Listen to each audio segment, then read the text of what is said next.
नाज़रीन गिरामी अस्सलामु अलैकुम रहमतुल्लाहि व बरकातुहू। सीधी बात के ताज़ा तरीन प्राइम टाइम में आप लोगों का इस्तकबाल है। नाज़रीन गिरामी, मैं अंसार अजीज़ नदवी इस वक्त आप लोगों के सामने कुछ अहम तरीन ख़बरें, कुछ वायरल वीडियोस और कुछ तनक़ीदी तज़किये लेकर के हाजिर हुआ। नाज़रीन गिरामी, तमहीदी तफसीलात में जाने से पहले आप लोगों से जो हमेशा से दरख्वास्त होती है उस पर तवज्जो करने की अपील करूँगा। नाज़रीन गिरामी, हिंदी में या हिंदू मज़हब के ग्रंथों में एक चीज़ है कर्मा। जैसे करोगे वैसे भरोगे या जैसे को तैसा पाओगे वगैरह वगैरह। हिमाचल प्रदेश में गुज़िश्ता 2 महीनों से मुसलमान दुकानदारों को लेकर के एक मामूली से वाक़े के बाद जो सूरत हाल बनाई गई वो तो आप लोग जानते ही हैं। और ये वीडियो भी आपको याद होगी जिसमें एक शख्स साफ तौर पर मुसलमानों को वार्निंग दे रहा था कि 30 दिन के अंदर अंदर हिमाचल प्रदेश छोड़ करके आप लोग निकल जाओ, बसूरत दीगर जो सिचुएशन, जो हालात बनेंगे उसके आप खुद जिम्मेदार होंगे। अब उसी हिमाचल प्रदेश के हालात अगर आप देखना चाहते हैं तो इस बदलती वीडियो को देख लीजिएगा। इस वक्त हिमाचल प्रदेश की ऐसी सूरत हाल है कि जो लोग धमकियां दे रहे थे उनको खुद अपने घरों में महफूज जगह ढूंढ रहे हैं रहने के लिए। हिमाचल प्रदेश में मूसलाधार बारिश, सैलाबी सूरत हाल ने बहुत ही खतरनाक रुख इख्तियार कर लिया है। ये उन गलियों का, उन बाजारों का, उन रिहायशी इलाकों का नज़ारा है जो इस वक्त हमारे स्क्रीन पर आप देख रहे हैं कि जहां से जो है मुसलमानों को, जो कि हाथों पर गिने जाने वाले कुछ ही तादाद के थे, वो भी इनके लिए बड़ी तकलीफ दा बन रहे थे या फिर वो इनको बर्दाश्त नहीं हो रहा था। आज उन्हीं इलाकों की सूरत हाल ऐसी है। तो जाहिर सी बात है नाज़रीन गिरामी कि जो है, जिसे कहा जाता है कि ऊपर वाले की लाठी में देर है लेकिन अंधेर नहीं है। बैकैफ इन वीडियोस को इस वक्त अलग अलग अंदाज में जो हिमाचल पर, ये तो हम 2-3 ही दिखाए हैं, बसूरत दीगर इस वक्त हिमाचल प्रदेश के अक्सर इलाकों में सैलाबी सूरत हाल ने ऐसी तबाही मचाई है कि जिसकी कोई इंतहा नहीं। वैसे भी हिमाचल प्रदेश और उत्तराखंड इधर के इलाकों में देखने के बाद आपको 12 हमने वो खबरें भी रखी थी कि यहाँ ज़मीनों पर दरारें पैदा हो रही हैं और घरों में दरारें पैदा होती हैं, इसलिए कि ये पहाड़ी इलाका है और जो है पहाड़ी इलाकों में अक्सर इस तरह के मामलात और कुदरती आफात देखने को मिलते हैं। तो इस तरह से जो है अब इन वीडियोस के सामने आने के बाद पुरानी वो वीडियोस जिसमें मुसलमानों को धमकियाँ वगैरह दी जा रही थी उसको आपस में शेयर करते हुए सोशल मीडिया में कुछ इसी तरह के तबसरों के साथ जो है इस वक्त तबसरे चल निकले हैं, जिसका इजहार मैंने इस वक्त आप लोगों के सामने किया। आइए नाज़रीन गिरामी आगे बढ़ते। इसके अलावा भी सूरत हाल इस वक्त पूरे भारत में बरसात की वजह से दिल्ली का क्या सूरत हाल है और दीगर इलाकों की ये देख ली। दिल्ली के बेंगलुरु में हमने कुछ गुज़िश्ता साल इस तरह की सूरत हाल देखी थी और मुंबई में हम लोगों ने देखी थी कि किस तरह से पॉश रिहायशी इलाकों में पानी घुस गया था और लाखों करोड़ों रुपए का नुकसान हुआ था। अब ये दिल्ली का मंजर है। अब दिल्ली को फ्रांस बनाने वाले, दिल्ली को सिंगापुर बनाने वाले, दिल्ली को न जाने कहाँ से मिला करके तरक्याती काम करने वाले, कम से कम जो है ये देखिए राजपथ का है इलाका। ये राजपथ आप जानते हैं, अभी जो नया पार्लियामेंट ओपन हुआ है उस पार्लियामेंट के सामने का ये सूरत हाल है जिसमें हजारों करोड़ रुपए खर्च करके जो है तामीर किए गए। उसके सामने का हाल अगर ऐसा है तो फिर आप अंदाज़ा लगाएं कि अंदरूनी सतह की क्या सूरत हाल होगी। जब हम वोट करेंगे तरक्यात के नाम पर नहीं, हम जब वोट करेंगे ड्रेनेज के सिस्टम को बराबर करने के लिए नहीं, हिंदू मुसलमान, मंदिर मस्जिद, तलाक और गौकशी और आर्टिकल 370, एक्सा सिविल कोड, इस तरह के भड़कीली चीज़ों पर जब हम वोट करना शुरू करेंगे तो फिर आवाम को ऐसी ही तो सज़ा मिलेगी। जब हम वोट करेंगे इस शर्त पर कि जो है हमारा मुल्क तरक्की करेगा, हमारी जो है सारे शहर खूबसूरत बनाए जाएंगे, हमें बुनियादी सहूलियात फराहम कर दी जाएंगी, ऐसे वादों पर हमारे वोट करेंगे तो जाहिर सी बात है कि ट्रैफिक निज़ाम भी सही रहेगा, ड्रेनेज प्रॉब्लम भी हल हो जाएगा और जो है हुकूमतें वो तरक्यात की जानिब जो है तवज्जो करें। लेकिन हम आजकल किसके लिए वोट कर रहे हैं? ये देख रहे हैं कि कौन सबसे ज़्यादा मुसलमानों को तकलीफ देने की बात कर रहा है, कौन जो है उनके खिलाफ कवानीन लाने की बात कर रहा है, कौन मंदिर को बनाने और मस्जिद को गिराने की बात कर रहा है, कौन कबाइलियों को और दलितों को मारने और जो है दूसरे समाज के लोगों को आगे बढ़ाने की बात कर रहा है। यानी उनको मुल्क की तरक्यात से कोई लेना देना नहीं। तो सूरत हाल क्या होगी? एक बरसात पड़ेगा तो बरसात का पानी आपके घर तक आएगा। तब अगर आप शिकायत करेंगे कि हुकूमत कैसा काम कर रही है, तो हुकूमतों की गलती क्या है? आपने हुकूमतों को तरक्यात के नाम पर वोट ही नहीं दिया है। आपने हुकूमतों को जो वोट दिया है वो हिंदू मुसलमान के नाम पर दिया है। कौन किसके घर गिरा रहा है, कौन किसके घर पर बुलडोजर नीचे गिरा रहा है, कौन जय श्री राम बोल रहा है, कौन जय श्री राम नहीं बोल रहा है, कौन पाकिस्तान की बात ज्यादा कर रहा है, कौन बांग्लादेश की बात ज्यादा कर रहा है। इन हसास मुद्दों पर जो जज्बाती बना देते हैं एक इंसान को मजहबी नाम पर, उन मुद्दों पर जब आप वोट करेंगे तो फिर आपके घर में जब बरसात आएगी तो पानी और सारा का सारा बर्बाद करके रखेगी। ये सूरत हाल है इस वक्त पूरे भारत में। मैंने तो कुछ ही वीडियोस आपके सामने रखे हैं। नाज़रीन गिरामी, आइए आगे बात करते हैं। जब आप अच्छा काम करते हैं तो आपको याद रखा जाता है। जज एक ऐसा ओहदा है कि जिस ओहदे पर दो फरीक आपस में होते हैं और जज के लिए बहुत ही फैसला कुन मरहला उस वक्त होता है और हसास मामला उस वक्त होता है कि जब किसी को सजा दे और किसी को बरी कर दिया जाए।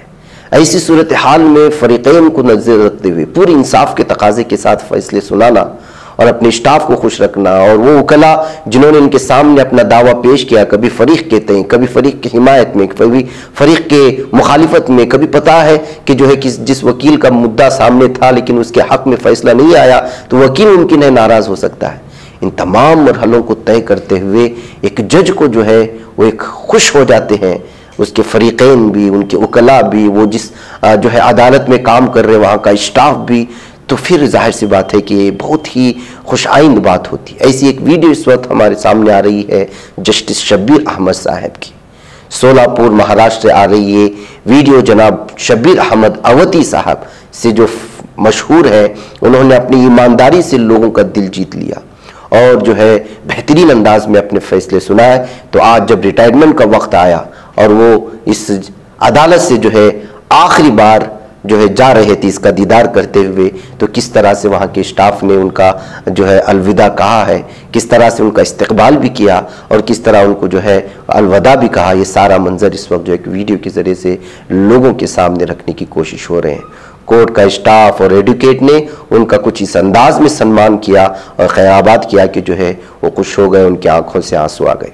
ये हैं जनाब शब्बीर अहमद साहब जो महाराष्ट्र के सोलापुर में जो है एक जज थे यहाँ के मकामी कोर्ट में। आइए नाज़रीन गिरामी आगे बढ़ते हैं और बात करते हैं कि किस तरह से ज़रा नम हो तो ये मिट्टी बड़ी ज़रख़ेज़ है साक़ी, शायर ने कहा था। और 10 साला लड़का कश्मीर से जिसका ताल्लुक़ है, जिसका नाम मोमिन तीली है, कुलगाम से इसका ताल्लुक़ है, वो अभी कुछ दिन पहले जो एक मशीन बनाया था जिसको एग इंक्यूबेटर कहा जाता है। अंडों के सिलसिले में जो एक मशीन बनाई गई है उसको महफूज रखने के लिए वगैरह वगैरह, एग इंक्यूबेटर अगर मारेंगे तो आपको उसके तफसीलात नहीं। अब उसी बच्चे ने जो है 4-in-1 ऐसी मशीन बनाई है। इसमें रेफ्रिजरेटर भी है, हीटर भी है और वाटर फिल्टर भी है और फ्रीज़र भी है।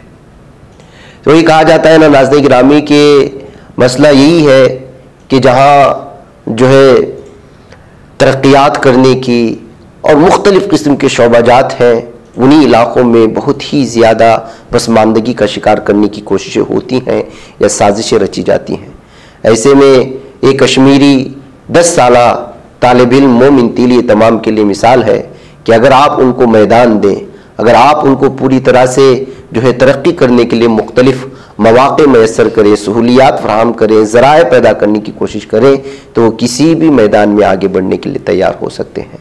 तो ये कश्मीरी तालिब इल्म मोमिन तीली, जिसको कश्मीरियत के हवाले से वीडियो हम तक पहुंची है, हम उन्हीं के शुक्रिया के साथ इस बच्चे की पुष्पनाई के लिए, इसकी हिम्मत अफजाई के लिए ये जो है वीडियो आपके सामने और इसकी जो है ये तरक्याती और इसकी ये जो भी ईजादात हैं उसको सामने रखने की कोशिश कर रहे हैं, इसलिए कि इस तरह के तलबा की पुष्पनाही करना, इनकी हिम्मत अफजाई करना, इनकी हौसला अफजाई करना और जितना मुमकिन हो सकता है उनके लिए जो है ज़राए पैदा करना, उनके लिए जो है मुख्तलिफ सहूलियात पैदा करना, ये हम लोगों की बहैसियत कौम व बहैसियत समाज जिम्मेदारी बनती है। आइए नाज़रीन गिरामी, तेलंगाना और हमारा साउथ के जो इलाके हैं यहाँ पर हिंदुत्वा जो पनप रहा है हालिया दिनों में, उसमें इजाफा होता जा रहा है। बसूरत दीगर आप तमिलनाडु कहें या फिर केरला कहें, कर्नाटक का इलाका कहें, इससे जुड़ा हुआ हमारा तेलंगाना कहें, यहाँ पर बहुत कम ऐसे वाक़यात और वारदात देखने को मिलती थी जहाँ पर जो हिंदुत्व ज़हनियत के हामिल गुंडों की जो है गुंडागर्दी नजर आती थी। लेकिन ऐसा महसूस होता है कि तेलंगाना की हुकूमत इन लोगों पर इस वक्त जो है लगाम कसने में नाकाम होती हुई नजर आ रही है, जिसके चलते बारहा अब यहाँ से मुख्तलिफ किस्म के वीडियोस निकलते आ रहे हैं। कहीं पर जो है मुसलमानों को माँ बकरी से पहले किस तरह से जो है यहाँ पर जानवरों को पकड़ धकड़ करके जो है उन लोगों को जो तकालीफ पहुँचाने की कोशिश हुई, तो ऐसी एक वीडियो इस वक्त आ रही है। बजरंग दल के ये गुंडे जो है एक बार फिर यहाँ पर जो मवेशियों को ले जा रही एक गाड़ी को रोक लिया, एक ट्रक को रोक लिया और जो है उन पर हमला करने की कोशिश की है, उनको हरासा करने की कोशिश की है। अब ये वीडियो यहाँ के एसपी को, आदिलाबाद के एसपी को और तेलंगाना के डीजीपी को और जो है तेलंगाना के जो है सीएम को शेयर करते हुए कहा गया कि तेलंगाना में आखिर ये बजरंग दल के गुंडे और ये जो हिंदुत्व ज़हनियत के हामिल शख्स हैं इन पर लगाम क्यों नहीं कसा जा रहा है, क्यों पुलिस की जिम्मेदारी अपने हाथ में लेते हैं। अगर इस तरह कोई भी गैर कानूनी तौर पर मवेशियाँ स्मगलिंग कर रहा है, एक जगह से दूसरी जगह ले जा रहा है, तो जाहिर सी बात है कि काम पुलिस अफसरान की है। ऐसे में ये बजरंग दल के गुंडों को किसने ये जो है पूरी तरह से इजाज़त दी कि वो कानून को हाथ में ले। ये कहते हुए यहाँ की सीएम से इस वक्त मुतालबा किया जा रहा है कि इन गुंडों के खिलाफ, इन दहशतगर्दों के खिलाफ कार्रवाई करे और उनके जो है पूरी तरह से दोबारा इस तरह के मामले पेश ना आए। लोगों को जो कानून के दायरे में रहते हुए मवेशियों का कारोबार कर रहे हैं उनको किसी भी तरह की तकलीफ ना पहुंचे, इस बात की यकीन दहानी कराएं। इस बात को लेकर के इस वक्त मुतालबे बढ़ते जा रहे हैं। नाज़रीन गिरामी, आइए अब बात करते हैं, अफ़गानिस्तान धीरे धीरे तरक्यात की जानिब बढ़ता जा रहा है और अल्लाह ताला ने यहाँ के ज़मीन के अंदर जो कुदरती ज़राए और कुदरती वसाइल रखे हुए हैं उसको इस्तेमाल करने की कोशिश कर रहे हैं। ये खबर ये आ रही है कि तालिबान ने एक चीनी कंपनी की मदद से शिमाली अफगानिस्तान में खाम तेल निकालने का काम शुरू कर दिया है। तालिबान के वजीर मादनियात का मानना है कि सरपुल में तेल के कुओं से रोजाना 100 टन तेल निकाला जाएगा, जिससे तालिबान हुकूमत को करोड़ों डॉलर की आमदनी होगी। तालिबान की सरकारी तेल और गैस कंपनी और चीनी कंट्रैक्टर अफचीन मुश्तरका तौर पर इस इलाके में खाम तेल निकाल रहे हैं। कानकनी के वजीर शहाबुद्दीन दिलावर ने मंसूबे का इफ्तिताह करने वाली एक चीनी कंपनी के अहदेदारों के हमरा सरकारी टेलीविजन को बताया कि सूबे सरपल में वाक़े खशकरी के कुएं 21 से तेल निकालने का काम जल्द ही रोजाना 100 टन तक पहुंच जाएगा। उन्होंने ये भी कहा कि 2023 के आखिर तक इलाके में मजीद 15 कुओं की मरम्मत और खुदाई की जाएगी, जिसमें रोजाना 1000 टन से ज्यादा खाम तेल की गुंजाइश होगी और सरमायाकारों को इस मंसूबे में हिस्सा लेने की दावत दी गई है। तालिबान के वजीर मादनियात ने वादा किया कि तेल के मंसूबे में तरजीह सरपल में नौजवानों को भर्ती करना है। उन्होंने ये भी कहा कि यह मंसूबा 25 साल पुराना है और इस मकाम पर दीगर सहूलियात तामीर की जाएंगी, जिसमें पुख्ता सड़कें और बिजली शामिल है।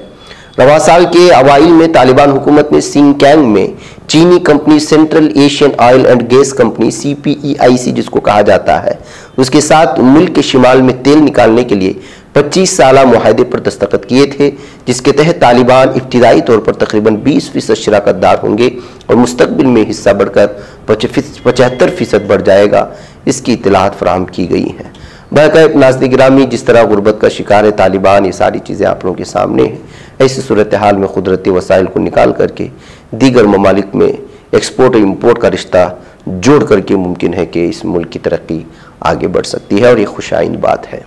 नाज़रीन गिरामी, आइए अब बात करते हैं तमिलनाडु की। तमिलनाडु के वज़ीर आला एम के स्टालिन ने सद द्रौपदी मुर्मू को खत लिखा है जिसमें गवर्नर आर्यन रवि पर फिरकावाराना मुनाफरत भड़काने का इल्जाम लगाया है और उन्हें रियासत में अमन के लिए खतरा करार दे दिया है।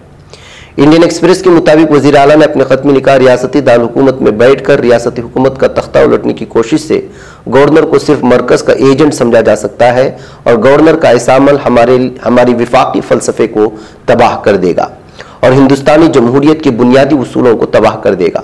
तमिलनाडु के गवर्नर आर्यन रवि ने खुद ऐसे गवर्नर की एक अच्छी मिसाल पेश की। गवर्नर ने आईन और कानून की हिफाजत, तमिलनाडु के लोगों की खिदमत और बहबूद के लिए खुद को वक्फ करने के लिए आर्टिकल 159 के तहत हलफ लिया है। तो नाज़रीन गिरामी, मरकजी हुकूमत की जानिब से भेजे जाने वाले गवर्नर्स, बिलखुसूस जहां बीजेपी की हुकूमत नहीं होती है, वहां पर ये तमाम गवर्नर्स इसी तरह के जो है साजिशों में मुलव्वस है। इस तरह की चीज़ें हमने पहले भी देखा है। अब जो है बाकायदा जो है वहाँ की हुकूमत इन लोगों से परेशान हो रही हैं, जिसकी वजह से बाकायदा जो है खतूत भी लिखे जा रहे हैं और इन लोगों से रियासतों को बचाने की अपील भी की जा रही है। इधर नाज़रीन गिरामी, कुरान की बेहुरमती जो स्वीडन में हुई वो तो आप लोग जानते हैं। अब यमन से खबर आ रही है कि यहाँ के हूसी हुकाम ने अब स्वीडन की दरामदात पर पाबंदी लगा दी है। जी हाँ, यमन में शिमाली इलाकों पर काबिज हूसी हुकाम ने स्वीडन में 28 जून को कुरान की बेहुरमती के वाक़े के खिलाफ शदीद एहतिजाज करते हुए अपने ज़ेर तसल्लुत इलाकों में स्वीडन की अशिया दरामद करने पर पाबंदी आयद कर दी। अलमसीरा टीवी के मुताबिक हूसी वजीर तिजारत ने कहा कि यमन पहला इस्लामी मुल्क है जिसने मुसलमानों की मुक़द्दस तरीन मकामात और कुरान मजीद की बेहुरमती पर ठोस जवाब देते हुए स्वीडिश अशिया की दरामद पर पाबंदी लगा दी है। नाज़रीन गिरामी, स्वीडिश ने जो कुछ किया, वहाँ जो कुछ हुआ, जाहिर सी बात है कि अब ऐसे ममालिक को इसी तरह से जवाब देना चाहिए ताकि उनको इक़्तिसादी तौर पर पूरी तरह से नुकसान पहुँचाया जा सके। नाज़रीन, मुझे इजाज़त दें। अस्सलामु अलैकुम वरहमतुल्लाहि वबरकातुहू। बच पाता है कोई सहाफ़ी की निगाहों से, मिलाता है ये लोगों को मोहब्बत की पनाहों से। करम और दर्द मंदी का है एक संसार सीधी बात, अज़ीमत जुर्अतो हिम्मत का है इज़हार सीधी बात, अज़ीमत जुर्अतो हिम्मत का है इज़हार सीधी बात। ये चैनल हक निगर बनकर कुचल देता है फितनों को।